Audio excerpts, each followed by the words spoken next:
आज हेडलाइन लिखी है कि सोचाने वाली स्थिति देखिए, विडंबना देखिए इस देश की कि जो दोनों मुख्यमंत्री हैं, दोनों चीफ मिनिस्टर हैं, नीतीश कुमार और नायडू बाबू, दोनों ही एक अजीब परिस्थितियों से आ रहे हैं। बिहार इस देश का सबसे गरीब राज्यों में से एक है, उसे पैसा चाहिए, कई लाख करोड़ रुपए के पैकेज चाहिए। पिछली बार मोदी जी ने वादा किया था 2015 में कि 1.25 लाख करोड़ देंगे, दिया कुछ भी नहीं, और इस बार तो सच में देना पड़ेगा, वरना नीतीश कुमार कहीं ना कहीं दरी खींच लेंगे मोदी जी के पांव के नीचे से। और अगर आप नायडू बाबू को देखें तो आंध्र प्रदेश एक ऐसा राज्य है इस पूरे देश में जो कर्जे में पूरी तरह से डूबा हुआ है, और वहां भी कई लाख करोड़ का पैकेज नायडू बाबू का ये पैसा लाएंगे कहां से मोदी जी?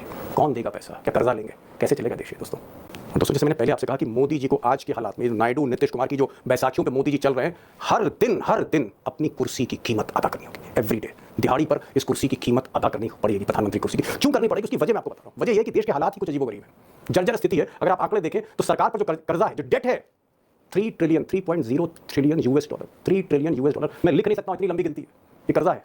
अगर आप आमदनी देश की देखें तो आमदनी बहुत कम है, खर्चा बहुत ज्यादा है। आमदनी जो है, अगर आप ये आंकड़ा देखें, 330 बिलियन डॉलर है, 330 बिलियन डॉलर आमदनी है देश की, और खर्चा है 540 बिलियन। आप कह सकते हैं कि एकदम दुगुना खर्चा है, खर्चा बढ़ता चला जा रहा है, आमदनी घटती चली जा रही है। और अगर देश में आप बेरोजगारी देखेंगे, वो बेरोजगार जिसने चोट पहुंचाई मोदी जी को इसी चुनाव में, बेरोजगारी है 7.6%, और युवाओं की बेरोजगारी यानी 18 साल से अगर 29 साल जो यूथ है, वो जो बेरोजगारी है वो 12.4%, 12.4% बेरोजगार, यानी 100 में से 12 बच्चे हमारे देश के, उनके पास रोजगार नहीं है।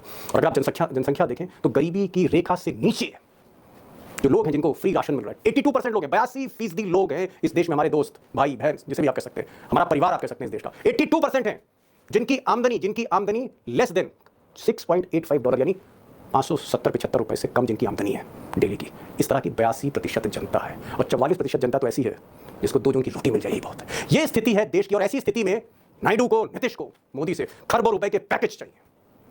सवाल वही है, पैसा कहां से आएगा, और सरकार बचाने के लिए मोदी किस हद तक झुकेंगे?